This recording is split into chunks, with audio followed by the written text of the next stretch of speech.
members who are sitting in prison, who have life sentences, how to express to them what has to be done. And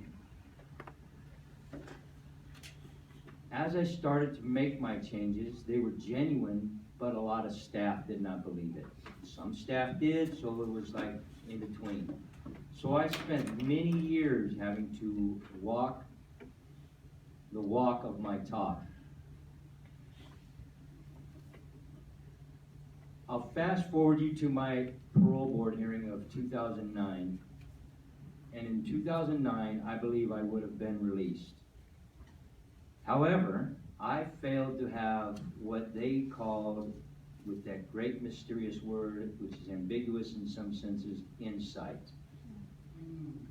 It's a great word, but it covers such depth and terrain that most people miss the mark or don't understand what the board is looking for. And the men that knew me in prison and the men that know me will tell you that I used to speak ill of the board a lot. Because I am also a paralegal, so I thought I had all my ducks in a row, I'm smart, I'm on top of it, and I have all the answers. And the fact is that when your family members go before a lot of these board members, because some of the board members are human beings, they're not that good and they shouldn't be there, but some of them, they actually are trying to do a job. And they're not necessarily trying to keep people in prison. And the whole purpose when they're sitting there is they're reading the individual across from them. They don't really care about the answers because they know the answers. They've read the file. They're very familiar with all the case factors. They want to know, they want to have a sense within them that the person they're sitting across, if they release that person person is no longer a danger to society. And I share this because when I used to help lifers when I was in prison to go before the board, I used to tell them there's one question, and if you can answer this question for the board, you're going to get a date and go home. The board member that's sitting across from you, they're asking this one question: what happens if I wake up tomorrow morning and this man is moving in next door to me? Will I feel safe that he is around me and my family?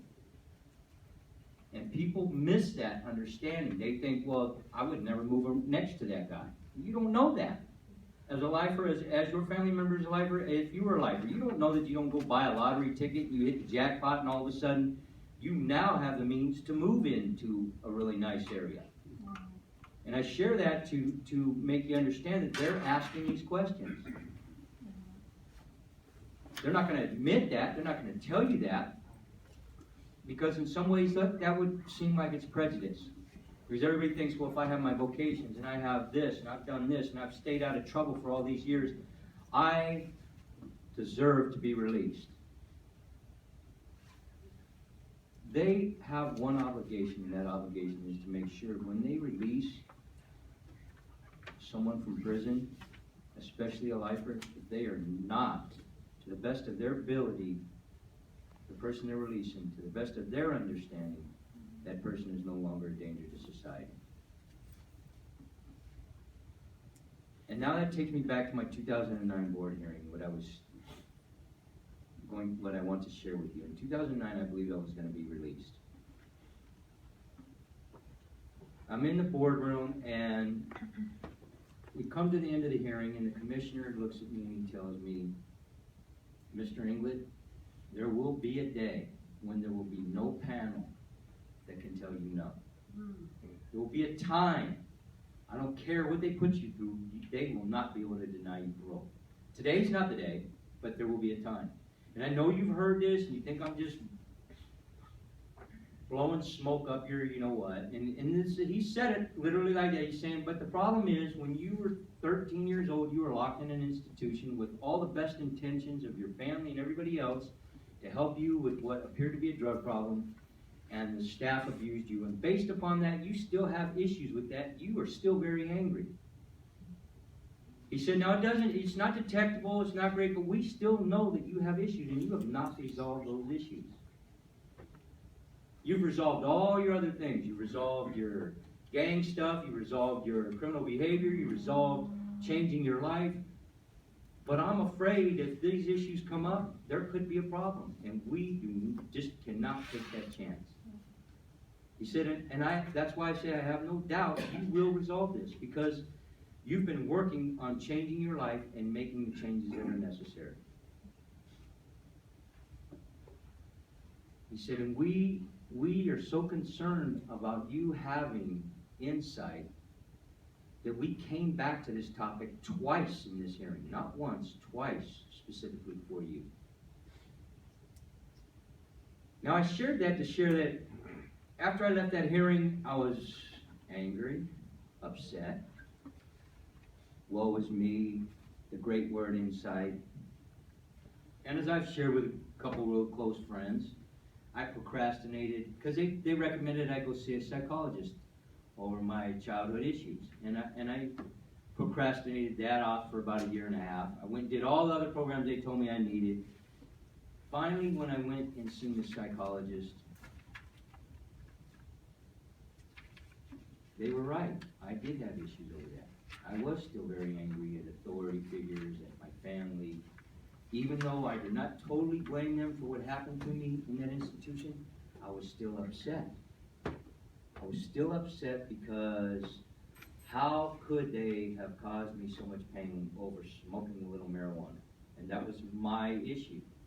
And as I worked through this with this psychologist, that chairman was right. When I went to my next board hearing in 2012, they had nothing.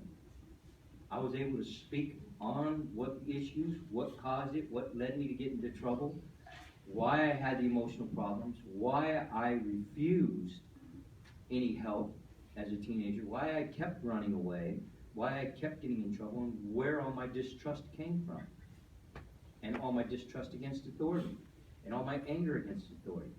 And I was able to discuss those things in a very lucid, concrete manner where they were actually understanding exactly what I was saying. So I not only demonstrated that I had changed, that I had understanding, and that I was dealing with any painful memories or issues of these situations. My story doesn't end there, because in 2012 I'm found suitable and then the governor reversed. So now I have to go through this whole process again. And I can't even begin to express, unless there's any men in here who are lifers who have lost a date from the governor, how that really feels. Because you're so close to freedom to have one person who's not going to talk to you, the staff's not going to, so they have no idea. They're just reading some static report, words on a paper, and they have no idea what they're basing their judgment on other than what these words say. And they found a problem with what the wording is, or they didn't like how I may have answered one question with one sentence.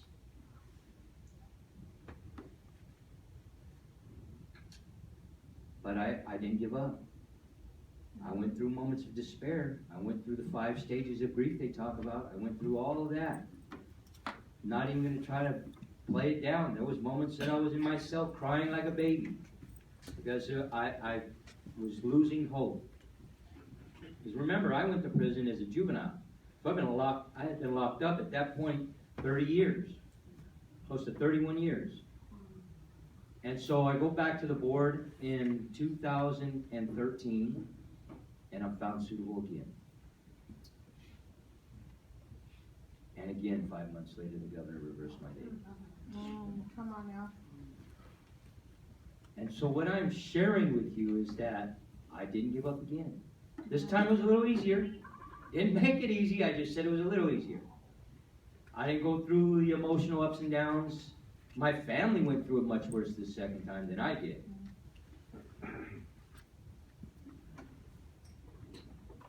But I had to work on not becoming jaded. I had to work on not going to the place where most men do. I'm going to stuff my feelings. I'm not going to be emotionally connected to humanity. I'm just going to not care anymore. Because once men start doing that, especially as men who have lived violent lives, we know what happens. It's not a secret. And the fact is, I could not go to that place either. So I had to find a happy medium. So I continued to do my programs, and I continued to work, and I continued my studies, and I continued to have hope, and I continued to pray. What I think helped me this time, what blessed me, was the juvenile bill finally passed. The third time I go to the board, it wasn't my third, it was about my 8th time, but the third time I get a date, I wait the 5 months. This time they did not take the date. I feel the same way you just said. So I was released last March. So I've only been out about 8 months, close to 9 months now.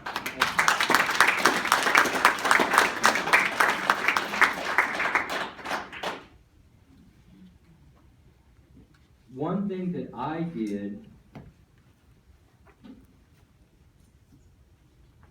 about 10, 15 years ago is I don't know how to express it other than it was an intuition that I was going to be getting out of prison. I came to a place where I knew I was going to be getting out of prison. It just was a feeling. And I knew if I didn't start preparing myself, then I was going to have a lot of problems once I was released. I already knew there was going to be a lot of challenges. But as was shared with me, and has been shared with me many times, my worst day out here is better than my best day in there.